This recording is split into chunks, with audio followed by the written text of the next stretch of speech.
of us have, at some low point in our lives, felt the burning desire to exact revenge on someone who has crossed us, and celebrities are no different. It could be an ex we're looking at you, SHAKIRA, an entire publication, a corporation, organization, or broadcaster. No matter the size of the offender, there are more ways to get back at them than you can count. Usually when it comes to the desire for revenge, it's all about resisting the urge to go low, or else it's about picking the most ingenious low road you can find.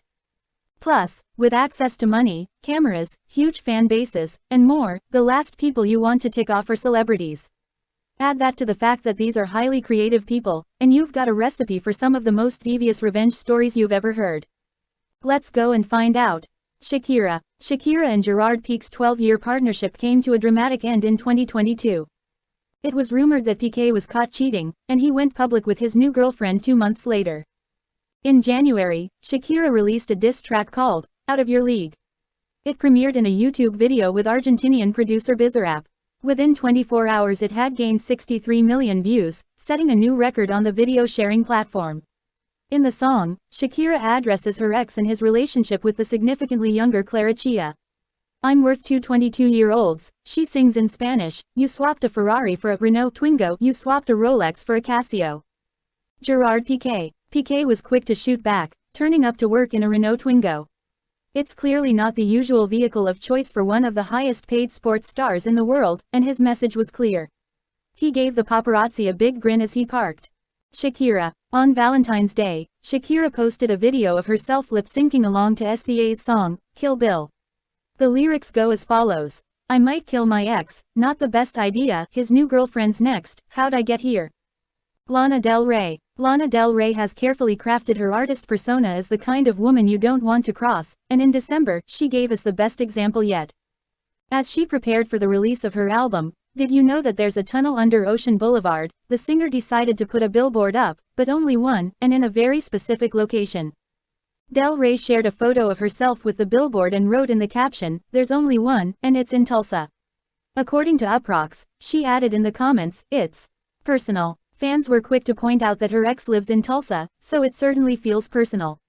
It also makes sense since earlier in May the singer spoke about her upcoming music and said as a kind of thesis, it's more just like I'm angry. BANKSY. BANKSY hit out at clothes retailer Guess after claiming the company used his designs without permission. The shop featured the artist's flower thrower, graffiti plus clothes bearing his images, so he shared a photo of their Regent Street location in London and wrote on Instagram, Attention all shoplifters, please go to Guess on Regent Street. They've helped themselves to my artwork without asking, how can it be wrong for you to do the same to their clothes?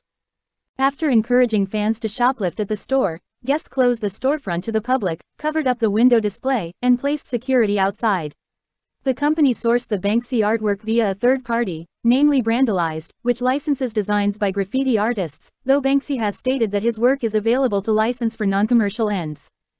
Julia Roberts. Organizers at Cannes were quoted saying that it's obligatory for women to wear heels to red carpet screenings, and in 2015 they turned away a group of women in their 50s from a screening for not wearing high heels. While stars like Susan Sarandon opted to wear flats in protest, Julia Roberts took things one step further.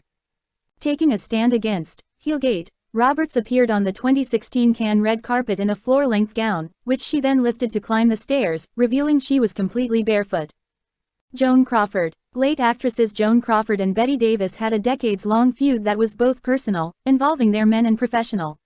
On the professional side, the two had agreed to co-star in the horror film, Whatever Happened to Baby Jane? 1962, as a last-ditch effort to revive their waning careers, as Vanity Fair put it. Davis was nominated for an Oscar for that film, but Crawford was not, though her revenge plan was Oscar-worthy. Crawford allegedly approached the other nominated actresses to volunteer to accept the Best Actress statuette for them should they win. Anne Bancroft agreed and eventually won for her role in The Miracle Worker, and Crawford ended up getting to take photos holding the Oscar that Davis was sure she would win. Burt Reynolds. After the late actor broke his jaw while filming in 1984, he lost tons of weight and rumors started circulating, largely by the National Enquirer, that Reynolds had AIDS. I was treated like a leper in Hollywood, and it was the worst time of my life, he told The Guardian in 2017. But his revenge was potent.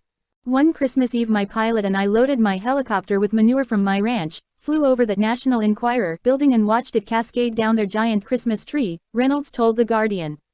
Dumping a helicopter full of horse sh*t on the National Enquirer made me feel great. They'd been writing crap about me for years, so I thought it was only fitting. Taylor Swift. The famed pop star is infamous for putting her revenge to music, which not only draws negative attention to those who cross her but also makes her a ton of money. She's sang about numerous exes, from John Mayer to Joe Jonas, though the most vicious thing she sang was allegedly about actress Camilla Bell. Camilla Bell allegedly stole Joe Jonas from Swift, and in the aptly named song, Better Than Revenge, Swift sings the lyrics, "She's not a saint and she's not what you think, she's an actress, she's better known for the things that she does on the mattress." Judd Apatow. Even though Freaks and Geeks is now regarded as a cult favorite and one of Time's 100 greatest shows of all time, NBC decided to cancel the show after just 12 episodes due to weak ratings. The harshest criticism that writer and executive producer Judd Apatow received was that he picked the wrong cast, so he set out to prove them wrong. Apatow played the long game when it came to his revenge and turned most of his original cast, including the likes of Seth Rogen, James Franco, and Jason Segel, into major stars, as well as some writers and directors. Apatow himself said, "Everything I've done, in a way, is revenge for the people who cancelled Freaks and Geeks. It's really demented, but it's just like, you were wrong about that person, and that person and that person. And that writer and that director. And I really should get over that." Calvin Harris. Apparently, things ended badly between Calvin Harris and Rita Ora, because Ora was supposed to perform her hit song, "I Will Never Let You Down," at the 2014 Teen Choice Awards, but Harris got in the way.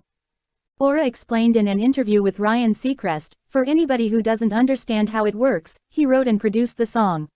So, he must approve anything TV-wise for anybody who doesn't get it. And obviously, he owns the rights to it, and he didn't approve the Teen Choice Awards." Tiffany Haddish. Looking back on the revenge she took on an ex-boyfriend whom she found out was cheating on her, Tiffany Haddish told People, "I know I'm crazy," but added, "I always try to think of ways to get revenge without going to jail. And it's true that you can't go to jail for pooping in a shoe. I ate a lot of corn.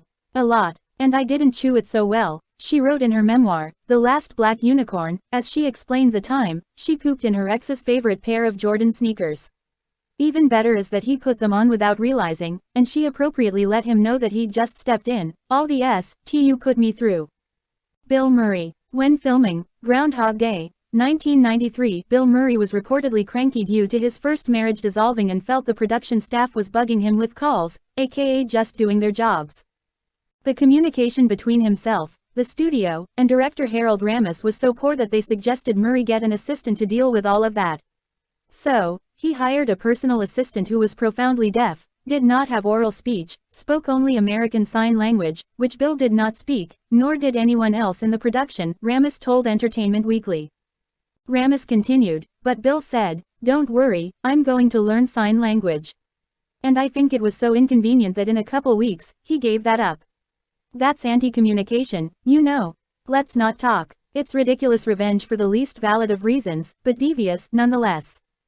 Justin Timberlake. Before the false narrative about Britney Spears cheating on him was proven to be a ploy to get the media to side with Justin Timberlake after their breakup, it seemed to the public that Timberlake had pulled off the greatest revenge. In the video for his 2002 song, Cry Me a River, about a cheating ex, Timberlake hired an actress who looked very similar to Spears. It worked out for Timberlake's image for quite several years. Katy Perry. Performing at her old Santa Barbara High School in 2010, Katy Perry spotted her former crush in the audience and decided to exact her revenge for the time that he rejected her. "You were the most popular kid in my class," she told the audience looking right at him. "You never wanted to date me, it was always Amanda Wayne. You really chose the right honey. What's up now? I'm going to dedicate this next one to Shane Lopez." She then sang, So Gay." ELIN Nordegren. It's plain to see why ELIN Nordegren, the Swedish model who married pro golfer Tiger Woods, would take revenge on her now ex-husband who slept with at least a dozen women during their marriage and got caught. But Nordegren, who has 2 children with Woods, decided to take the highest revenge road possible. She auctioned off loads of jewelry that Woods had given her, including her engagement ring, to cleanse herself of the relationship, but it was likely a huge blow for him, not to mention she made more than $2.5 million United States dollars. The CARLITO'S way costume department. This story turned out to be a very tall tale after years of it circulating, largely fueled by actor John Leguizamo about his co-star Penelope Ann Miller. In his 2006 memoir and 2017 appearance on Live with Kelly and Ryan, Leguizamo created a narrative that Miller was mean and evil, and as a consequence the CARLITO'S way costume department in 1993 took in Miller's clothes a centimeter each day to make her think she was gaining weight. She was flipping out, but she was mean, she was evil, so they kept doing it, Leguizamo recalled in 2017. In June 2018, however, Leguizamo apologized for his hurtful remarks and retracted the entire story, though it was certainly a devious one. Miller's costume supervisor on the film also said that Leguizamo's comments were blatantly false. Joseph Gordon-Levitt. Joseph Gordon-Levitt was already tired of the aggressive paparazzi following him around back in 2006, and flipped the script on two of them when they declined his polite request to leave him alone. The actor pulled out his own camera and started filming and harassing them, then shared the video, which he titled, "Pictures of a Holes," online. Gordon-Levitt wrote in the description of the video on YouTube about the contemporary culture of celebrity, which, he said, is not just innocently shallow entertainment, but a powerful and fundamental part of a larger movement revolving around greed, apathy, and hierarchy that is currently dragging us down. Please do subscribe for more information. Thank you for watching.